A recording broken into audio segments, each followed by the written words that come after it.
Okay, who here hasn't been to space? Why?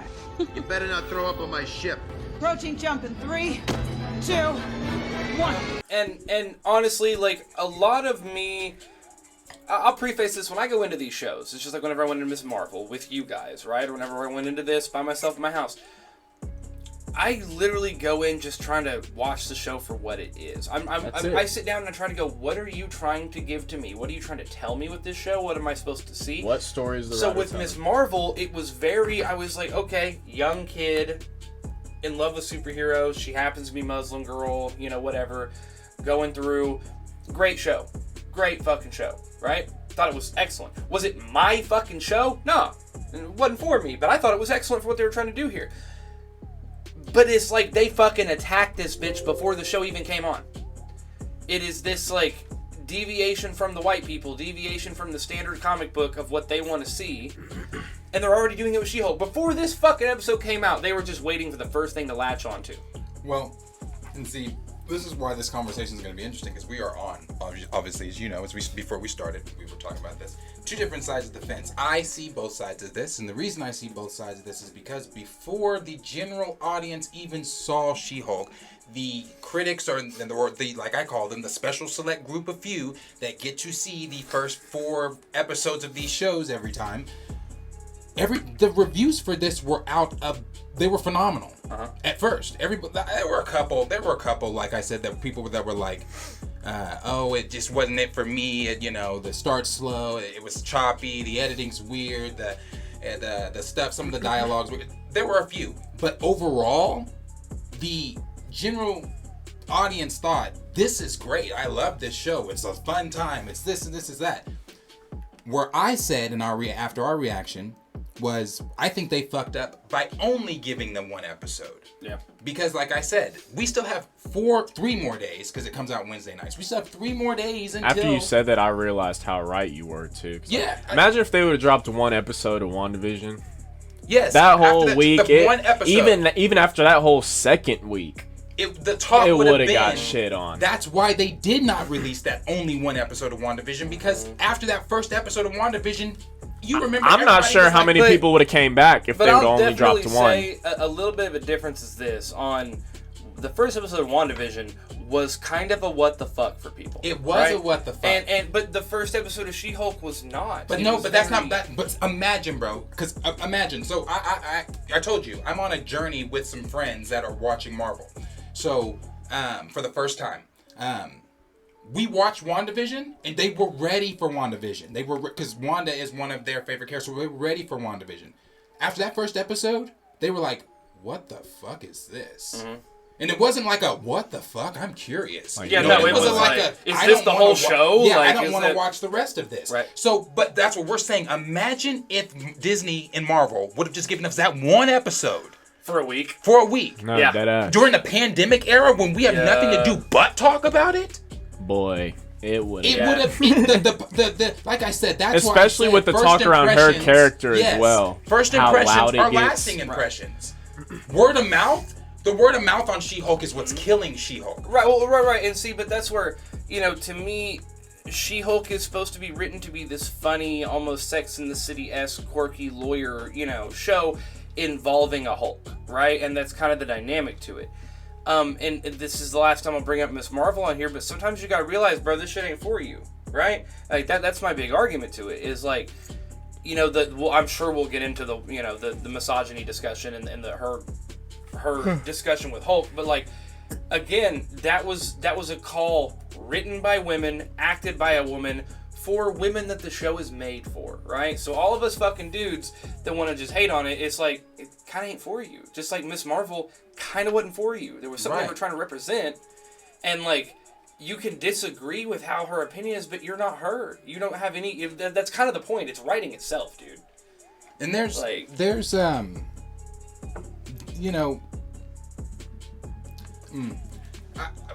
but here's the thing I have with that. I feel like Marvel has an issue right now with they don't know how to elevate both characters on screen. Fair, yeah. They something has to happen to the other for the other to be elevated. Right. Like Hulk has to be degraded and down and smart Hulk and not really for her to be the but why can't they both be why can't he be the Hulk and she be She-Hulk? Hey, but I'm saying this though, that the whole fucking episode was them working together, learning together, training together. They just had one heated conversation that the scene lasts less than 2 minutes. I mean, no, that whole fucking episode was her not wanting to be there, trying to fucking leave. Well, yeah, but I'm saying... She wasn't trying to hear any of that shit, in all honesty. Like, from the jump, I don't need to be here. Like, yeah, I'll listen because, once she got to that point where Shout out Cornelius, what's up, bro? Bruce explained, like, you can literally kill anyone if you, get the slightest annoyed, and she's like, okay, maybe I should listen, but she still didn't want to fucking be there. She fought that nigga. Like, she want to be there? No, I feel that. I'm just saying, as far as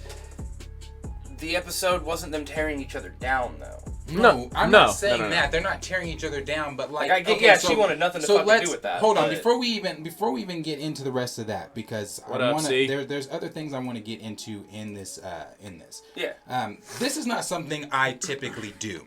And this is not something you will typically see us do on Planet Fanatics. And the reason I'm even doing this, showing someone else's YouTube video. When I say, okay, let me backtrack. I will play other people's YouTube videos, but I'm about to shit on this person, and that's because and this is who Matt. I forget him. I don't even give a fuck. This is I've seen so many capes are off. We're villains so many today. Different. I woke up just thumbnails of She-Hulk this or She-Hulk that, or I hate men or I hate that. And I'm gonna be honest with you.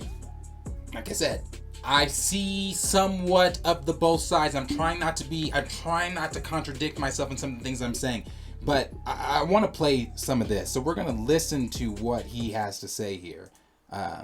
This is pretty. So earlier in the month, it was announced that Warner Brothers would be shelving their new Batgirl film after having already spent $90 million to produce it.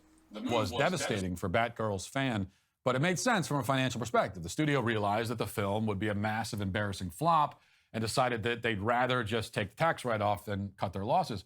Now, of course, if they'd asked me, I could have told them before they even made the movie that a movie called Batgirl would be terrible. I mean, replacing Batman with a 97-pound female, it's like remaking Jaws, except with a dolphin. And on second thought, that analogy probably makes Batgirl... Who the fuck are you, Matt Walsh? If they would have talked to me, you're fucking King Kong big nuts over here.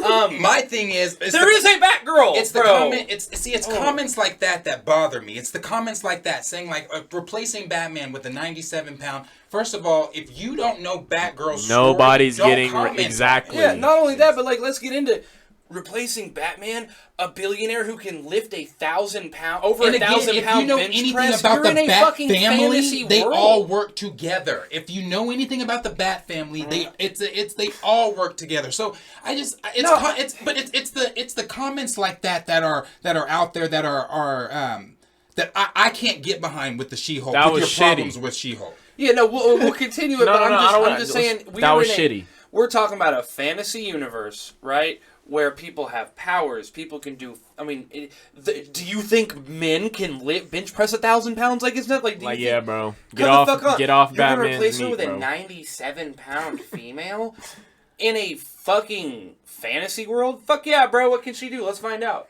Maybe she can't punch as hard as Batman, but she's more agile. Like, what is the? Let's play on it. But okay, let's. Continue. Finish hearing what he has to Sorry for say. Girl seem more interesting than it really is. Although we'll never know for sure, as the studio executives have taken the Batgirl film and thrown it into a volcano, ensuring that nobody ever sees it and it never falls into the wrong hands. But the untimely demise of Batgirl has created a void now. The public is clamoring for a new feminist superhero to step in and carry the mantle. Well, really, nobody is clamoring for a feminist superhero. Literally nobody on Earth. That's the whole reason why Batgirl ended up in the volcano to begin with. Be that as it may, Hollywood is ready to deliver what nobody actually asked for or wanted. And this week, Marvel's new series, She-Hulk, debuted on Disney+. Even before the show premiered, the cast had already started using the Batgirl tragedy as a means of morally blackmailing both the studio and the public into supporting their project. A headline on Yahoo News reads, after Batgirl cancellation, She-Hulk cast and creators stress the importance of studios supporting female-led superhero projects. Translation, you all better pretend to actually like this bull we produced, or The reason that statement was put out by the head writers was not to say, oh, you better like this bullshit and support what we're writing, or support this and support female. No, they were trying to just, again, it's like I said at the very beginning of this, and this might come off wrong to some people. I don't really give a fuck. I'm going to say what I want to say on my platform. It's like when the Black Lives Matter movement happened. We're screaming Black Lives Matter. You have people screaming, yeah, but. We're screaming this. We're saying, all of our Black Lives Matter. You say all lives matter. Yes, but it's Black lives that we're talking about at the moment. No one could understand the plight, and I feel like that's the same thing that women are saying. They're saying like. Like Jennifer Walters said in that scene, we deal with this, we deal with that, and it's not wanting to understand the plight of where the female community is coming from, and it's like, so when he says, what did he just say there? When he said, that you better support this bullshit we're creating. Bro. They are just simply saying.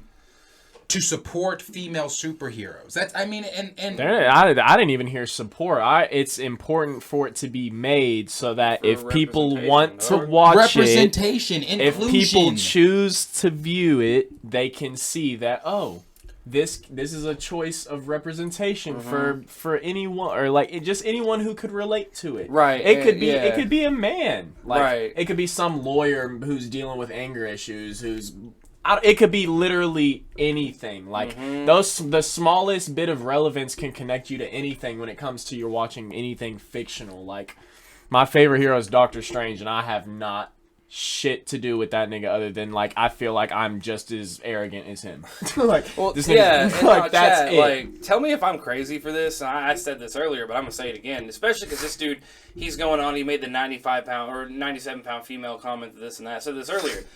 The iconic superhero scene, it's been in Batman, it's been in Daredevil, Spider-Man, Superman, everything, is the girl's getting robbed, right? She gets chased down the alleyway, some creepy dudes coming up for her purse, gonna either assault her or whatever, right? And what happens?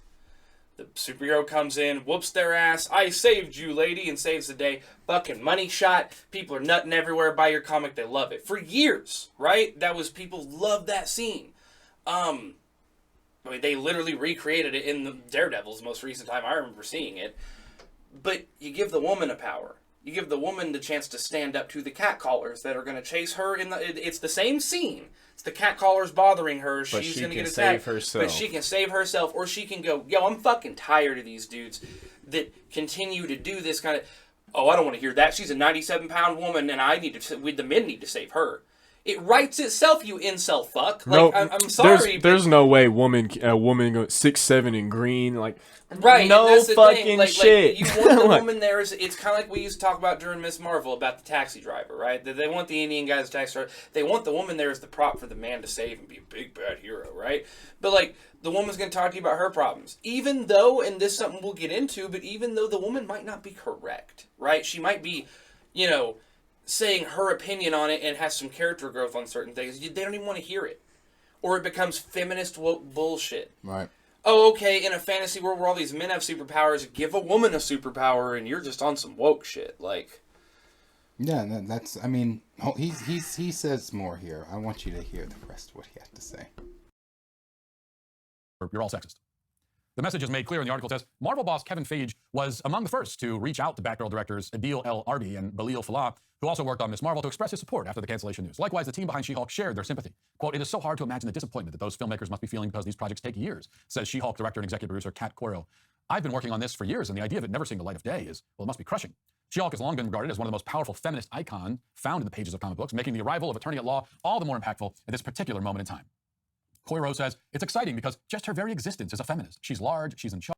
Now, I do agree that large is quite often an apt description of feminist. I'm not sure about the rest of it, though. In any case, the blackmail worked, and She-Hulk, despite being just as humiliatingly terrible as Batgirl would have been, was allowed to debut and be seen by literally dozens of people. One particular clip from the show's premiere has been making the rounds online, though, helped by the IMDb Twitter account, which tweeted the video with the caption, "Ahem, say it louder for the people in the back."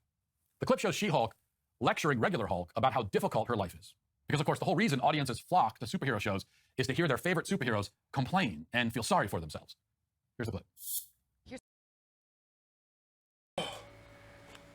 Pick up a comic book, Iron though. Man be a drunk for 2 goddamn movies. Not only that, pick up a comic book. They go through real fucking shit. They go through real shit. I mean, not only that, what is the most recent thing we've seen? Wanda, grief. That's real. Yeah. That's real. Yeah. So what do you mean, like, saying, like, oh, because we want to see our superheroes? Like, and I also want to be clear on that, too. Like, yes, I'm not saying, like with the recast of T'Challa stuff, like, we don't want to see the real-life tragedy of Chadwick translated into that. That's different, though. What Jennifer was saying in this scene was real shit that females go through day to day. And if you can't see that, if you can't get behind that, the show's not the fucking problem. You're the problem. I don't understand how. That's weird to me that you look at this and you sit there and say, nah, they're just complaining. Females don't go. Like, I don't. That's so weird. It's weird to me, bruh. It's such a weird thing when you are unable, like you said earlier, to empathize, to put yourself in someone else's shoes. I will never understand that. Again, I'm built different. I have to sit back and think sometimes and remind myself, we're all raised different. We were all raised differently. We are not all raised the same. We do not all come from the same moral backgrounds and everything like that. To me, I am able to empathize all the time. I really am. I'm able to empathize. I have a rather big heart. It may not seem like it, but I have a rather big heart. It's not easy for me to sit back and look at a group complaining about, or not just complaining, a group crying out for help and not sit back and think, ooh, but if the shoe was on the other foot. You know what I'm saying? Right. Yeah. It's so I don't know. I also think there's a thing with men where, I've seen people talk about it, and it's just, men's suicide rate, men's depression rate, men not being, and it's kind of the backlash to this, right? Well, I mean, here's my whole thing, man. Like, if a woman goes to speak up on her experiences and you're basically calling her a feminist, woke, whatever, shut the fuck up, how do you expect someone to listen to you? Right? And, just like you were saying, and you were saying as well, I think the biggest thing here that I wish people would do is try to learn about another person's struggle. Man, I'm so sick of. I'm gonna let you finish. I'm sorry. I'm so sick of having to educate your grown ass. Yeah. I'm so sick of that. During the Black Lives Matter movement. Oh, go educate yourself. No, bro. Like, I'm so sick of having to tell people, like, this is why that's wrong. This is why what you're like. Nah. Because when you want to know something else, anything else, you have no problem looking it up. It's like I used to tell my basketball boys all the time. Like, when I would tell my cousin Aiden when he'd be sitting at home on his ass not training. Do I have to tell you when you're hungry? When you're hungry, do I tell you to go to the refrigerator to eat? When you gotta piss or shit, do I tell you to go piss or shit in the bathroom? Right. No, when you want to know something, you will look that shit up and educate yourself. Well, no, okay, so and it's directly of what you're talking about. So there was a time at work, and this was during the Black Lives Matter movement, when our hometown here in Oklahoma, we had the protest that went up to OU. We marched to OU, right? Yeah. Me and my wife went to it. Yeah. And the main reason, because when guys at my work, these old fucking, real Republican-esque people were like, why would you go to that? Why would you go to a... And I was like, oh, it was actually, like, kind of crazy. We did the march, right? But then it was an open forum where a lot of people, we had a speaker, and she talked about, like, voting and understanding how your community works and being more ears open to the community. Then it was an open forum where people in our community went and spoke about shit they're going through, the racist shit they deal with, all this kind of stuff, right? And I'm like, bro, it was so eye-opening. It was great. You should go to one. I'm not going to that fucking... If it doesn't fit your narrative or what you want to hear, they don't want to fucking listen. That's what I'm saying about learning. Go and figure out, what is this actually fucking about? Maybe, talk to a woman and you might learn some of the struggles that they fucking go through. Right. But no, you have this where a woman is loudly speaking out about the situations in which she goes through. And again, you know, you talk about Hulk having PTSD and having trauma and having rages, right? So she could be sitting there saying, you know, I go through more, that could just be her. Like I said, it doesn't mean she is right. It is a dialogue between two characters. She could be, you know, you don't know. You've seen one fucking episode. Oh, no. I didn't argue with my family members worse than that. And so, yeah. and on what, and I said that too, to Cornelius and Stamina MC when he said Kevin Feige. Yeah, he lost all credibility. You don't know what the fuck you're talking about. Right. You don't know who Kevin Feige is. You don't even know what the fuck you're. Why are you talking about a Marvel show if you don't know Kevin Feige's name? Right. Like he's clearly, you can see he's clearly reading something. Throw him in the sea. Throw him in the sea. And then Stamina MC said these are the same cats that couldn't understand Sam Wilson not being able to get a bank loan in Falcon and Winter Soldier, and the scene with the police was implausible. It was literally, no, that's why. Did I say that about that scene that last time? Yeah, that's why I like that scene so much, because I love that scene. And people on Twitter, I remember during Falcon and Winter Soldier arguing with so many different people because everybody wasn't getting Falcon. They weren't it wasn't clicking. You weren't understanding Falcon. As shit as the show was, you weren't understanding the message that the show was trying to give. Like people were just like, man, but Captain America's white. You're not. It's okay. So you're stupid. Well, and there's a Captain America's quote. white. We don't like the new John Walker. He's not really Captain America. Well, there's a quote between Marvel and DC that I think sums this up pretty well. And you said about them dealing with their problems, or this motherfucker said, DC is gods trying to be human, and Marvel is human trying to be gods. I know that's not a fully accurate quote, but I've heard it a lot and I like it because that is why I generally fuck with Marvel a lot more, specific character-wise, because I do like to see their struggles. I like that the Punisher has really bad PTSD and sometimes regrets the shit he's doing. I like that people have doubts, that Tony Stark has a control issue, that I like seeing their human flaws played out, but them having these powers, and it's cool to me. So I actually like moments like this. If this show was just funny, haha, her coming in as a Hulk and fucking shit up, I want to see vulnerability. I want to see the cracks in the armor. That's what makes the character good to me. I liked the scene. I thought this was a good scene. We'll finish what they're saying. Here's the thing, Bruce. I'm great at controlling my anger. I do it all the time. When I'm catcalled in the street, when incompetent men explain my own area of expertise to me, I do it pretty much every day, because if I don't, I will get called emotional or difficult, or I might just literally get murdered. So I'm an expert at controlling my anger because I do it infinitely more than you. As we can see, self-pity is She-Hulk's superpower. Her high-pitched whining is enough to make any supervillain flee out of just sheer annoyance. Of course, the experiences she describes in that monologue, which was apparently curated from a Twitter thread written by a Jezebel blogger, are all, at worst, mild annoyances. I mean, if those experiences are the worst hardships in your life, then you have led an exceedingly privileged existence. In trying to explain why her life is so much harder than Bruce's, She-Hulk can only mention the trauma of receiving unwanted compliments and of having her credentials questioned.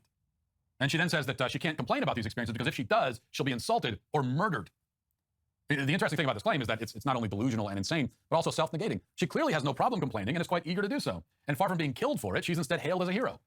This is a common theme with the feminists. They claim that they're not able to talk about their troubles, when in fact, that's the only thing they ever talk about. And anytime one of them does talk about it, the others say, yeah, finally someone said it.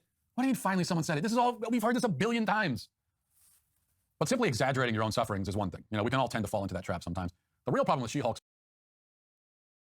It's just how do you it's funny, again, this is what I was saying about seeing someone else's plights, putting the empathy of putting yourself in someone else's position. How do you look at someone else's position and say you're exaggerating your suffering? Like, you don't think there's a reason they got, like, maybe they're screaming their position because there's been a period of time where no one's listening to them. And it's like they literally have to go fucking scream what's happening to them in order for people to be like, hey, maybe she's a little crazy, but maybe she's not lying. I don't want to just, yeah, exactly. But it's like, people don't listen, and that's really all it is. People don't listen, and then whenever people get loud, they're crazy because they're not, like, you have to get loud in order for people to listen. Right. But so, like, at least you're crazy, but at least people heard you. Like, you know what I'm saying? If it makes sense. I know that sounds kind of stupid just because I just threw that kind of together. But what he also said before that, when he said, you know, her biggest issue is receiving unwanted compliments and this and that, if those are your biggest issues, if those are your biggest issues that you have, again, it's just discounting someone else's trauma. It's discounting someone else's feeling. I don't understand how anyone can sit back. I will never understand that. How anyone can sit back, look at a community or an individual and say, "No, I'm sorry, your traumas aren't big enough." Like that's or so even weird to or me. even try to like put them on scales like, oh well, I've been through like like that shit. Well, and what's okay? So, real quick, this dude, you can tell from even the way he talks about it, he's being very divisive, right? He didn't go into this show to learn anything. He didn't go into the show open-minded. He went into the show being a closed-mind incel prick. I mean, that's the argument he's making, right? Look at the title. Yeah. I mean, it's bullshit. But people do this, and people listen to this, and it's ridiculous. What I think he's missing here. So he's using these flavored words of, oh, you're against compliments, you're against whatever, right? It's called microaggressions, right? It's the little things that, like, you ever do that thing as a dude? Maybe I'm crazy on this, but you're in a room with a couple guys and you kind of size people up. You're talking about like this dude with my ass? Yeah. Do you ever do that? I know what you're talking about. It's just a low key thing. It doesn't mean you're aggressive about it, whatever, right? But like, it's just kind of a dude thing. And I don't know if I doubt women do the same thing, but can you imagine literally being in a room and being like, everyone here can fucking murder me? You know, say the story I was telling you earlier, where like, you know, a black woman that works with me. We're mechanics. We work in a very, very brunt environment, right? You know, it's not so much HR related, right? She's one of my trainees. She told me about a situation I wasn't a part of, that I wasn't there for, that someone did something kind of fucked up, and I was like, hey, that's fucked up. You should, you know, what did you do about that? What did you say about that? She said nothing. Because I didn't want to seem like the angry black woman. I haven't been here that long. And I was on a tirade, and I'm like, no, fuck that shit. Fuck that person. We can go, you know, talk to him, do whatever, la-da-da. And she had to say it again because I didn't listen. And then I kind of stopped and had to think, damn, like, you go through shit just in standard conversations that I've never even had to think about in my entire life. And yes, it's intersectionality because it's also part being black and part being a woman in this scenario. But it's like, I'm in this room full of men where I can be like, hey, fuck you, hey, whatever, la-da-da. She can't do that. Because it's these men, it's, you know what I'm saying? She doesn't want to be labeled this way. It is the microaggressions, the little things women have to think about that we never have to fucking think about. That we go through this entire life. I can go for a goddamn walk at 3 a.m. in my neighborhood and it's not weird to me. But see, that's stuff like that we never even have to think about. That's what I'm talking about, just with every community. Being able to take, no matter what it is, whether it's race, religion, gender, being able to put yourself, step back, put yourself in that community, that person, that individual, whatever shoes, and say, oh, I get it. I may not live it, but I'm willing to understand it. I'm willing to get it, because what you just said, she's not only a woman, but she's a black woman. Mm-hmm. She's a black woman working in a male-dominant field. So it's like, as being black, obviously I can't understand the women's side, but I understand the black side of it, because as I said when you said that earlier, like even the like you just said, walking outside. Do I live in a nice neighborhood? Yes. Do I like my neighbors? Of course. Some of them. Mm-hmm. But do I feel? Do I know there's just always a chance of some bullshit happening? Yeah. If I go walking, am I gonna get the same? I'll tell you, I won't walk my neighborhood. I've lived in my neighborhood since I was like 4th grade. I love my neighborhood. I won't walk it without my dog. Like, yeah. That's simply just. I get like chance someone calls the cops, chance someone does. I mean, there's a bunch of things. So I'm just saying, being able to look at any community, regardless of race, gender, creed, whatever. I was just getting to the point where I'm just like, that's me. I won't walk my neighborhood without my dog. So, like, imagine just how women feel of, like, I just want to go for a walk or something. I go for a run or some shit. It feel good outside. Like, but bro, I just don't. They really have to think of extra shit. Like, make sure I have my pepper spray with me. Like, just small shit like that. Like, there I know was a- there hella, was a like, girls I story- talk to where they're like, I make sure I keep a shank in my, like, just small shit like that. There's where a it's story like, not too long ago where this woman was getting in her car and there was it was laced with poison on the door handle. Yeah. And she got anyway. Yeah. So, or not only that, I saw a TikTok the other day too of this dad. His daughter worked in the city. They lived in the country area. She worked in the city, and every night she was coming home with a Ziploc tag on the back of her passenger side door and a back door. And he anyway.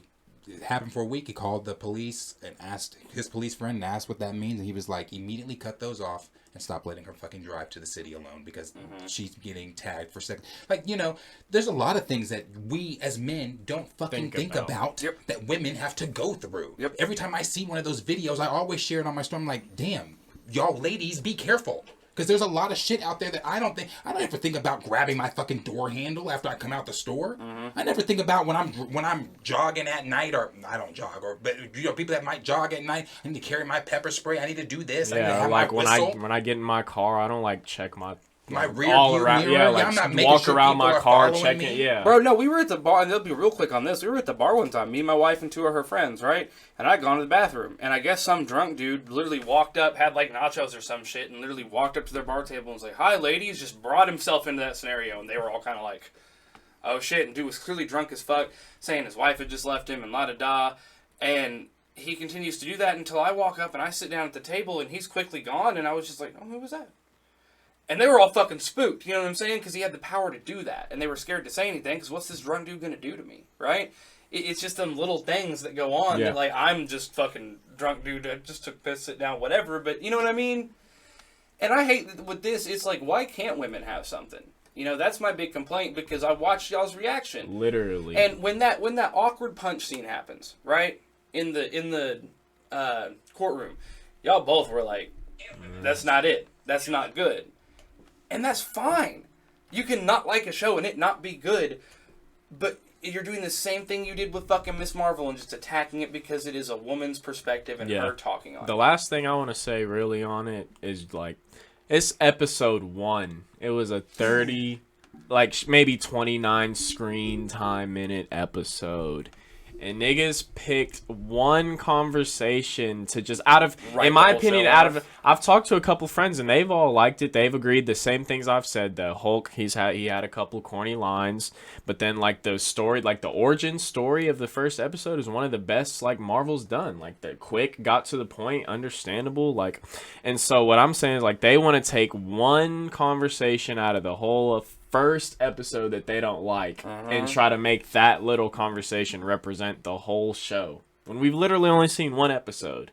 And so I just don't I don't understand that point of view. Just I don't know, maybe it's I don't know. I couldn't explain how we get there. That was one of our previous comments in that in y'all She-Hulk reaction video. Someone literally said, "I hate the direction they've gone with this whole show. The whole show's ruined on this." What whole goddamn show have you seen that I haven't seen yet? What direction is the show taking yet? There's not even plot points up. Like, yeah, like I said, the first episode for me, it was a 7. It was a meh. It was a meh. If I'm on a poll, shout out Raymond 2000. It was a meh. What up, Raymond? It wasn't. It's just because we that, know it can get better. Yeah, it's not something like that, I said, there's room for an. But 8, again, 9, I'll die on this hill alone. I'm saying this. I'm gonna continue to say this. Do we know it can get better? And when I say that, I'm just looking at past Marvel shows. Marvel shows have this theme of the first episode typically being, that was like outside of this. It gets you watching it. Yeah, we're all like, that was so good. But then you got all those episodes in between, and then sometimes even the finale's lackluster. I mean, as much as I loved WandaVision. I don't know. I just figure I see Wong and Daredevil, and that make it a little. But better. no, dude. I mean, that goes back to what I just said. That we can watch the show and it not be a good show. And it cannot be a good show because it wasn't a good show. Not because of this. Hold on, I'm sorry. I motherfucker. want to say on that statement that I just said. That's not me saying that I disliked this episode. That's not me saying, I'm judging the show off of the one episode. None of that, because I'm not. I was judging Phase 4. Yeah. That was me judging Phase 4. That was me just looking at Phase 4 as a whole and saying, is it? Can it? I mean, because Phase.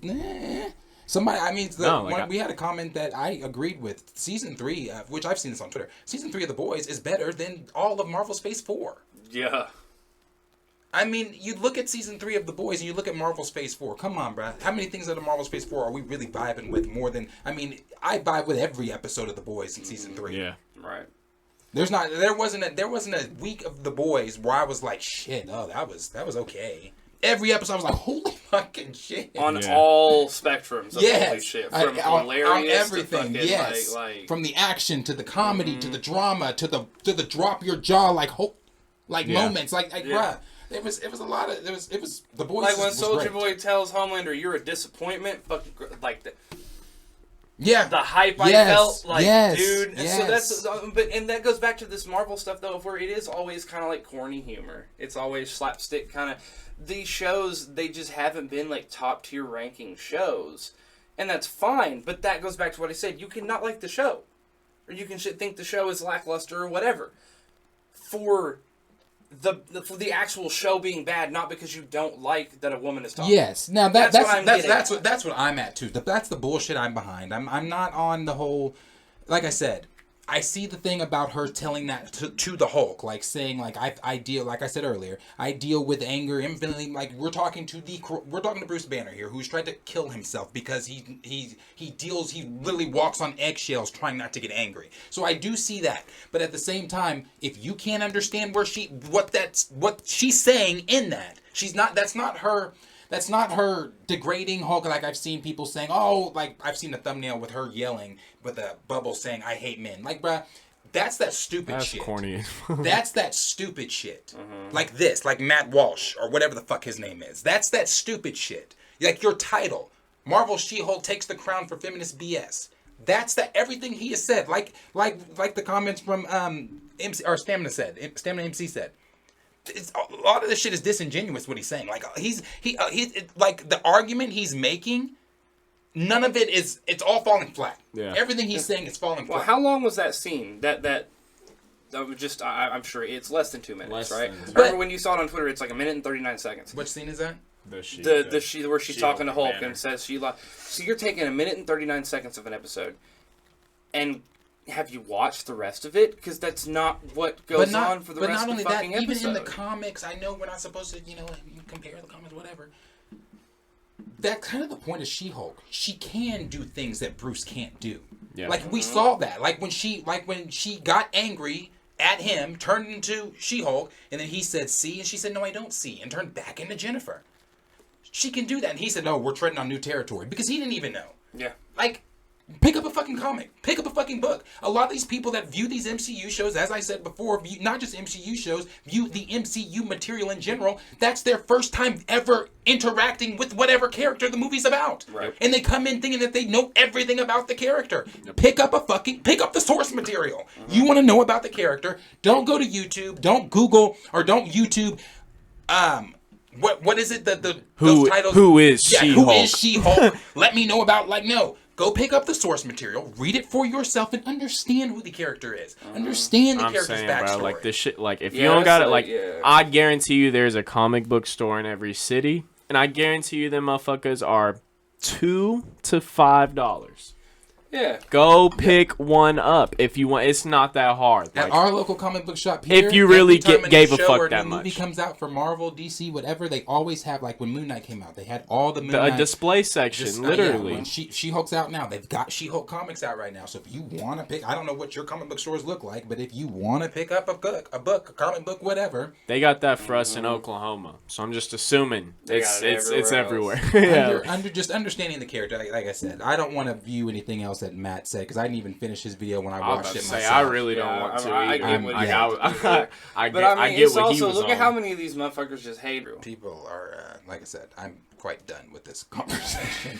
It's been quite annoying. I think when if you want to talk about the show, you want to talk about bad things, like you want to talk about how, like, if you had a problem with the show, for me, it was the courtroom scene. Okay, that's valid. That's valid. And Hulk, bruh. Yeah. Or not just that, in the ground pound, like all that shit. Like I have problems with that, but I don't have problems with anything outside of that from this show. No, not I at don't. all. I do not. I think the show, like I said, it was a 7 out of 5 for me, or 7 out of 10, sorry, for me. Damn. Yeah, 7 out of 10 for me, and Bro, yeah, that I mean, scale. Yeah, I mean, I thought it was about the same. I thought it was fine for what it was, but it Yeah. wasn't. I think it's just because I watched Sandman the same fucking like right afterwards and saw what a real good CGI job and a real good first episode looks like.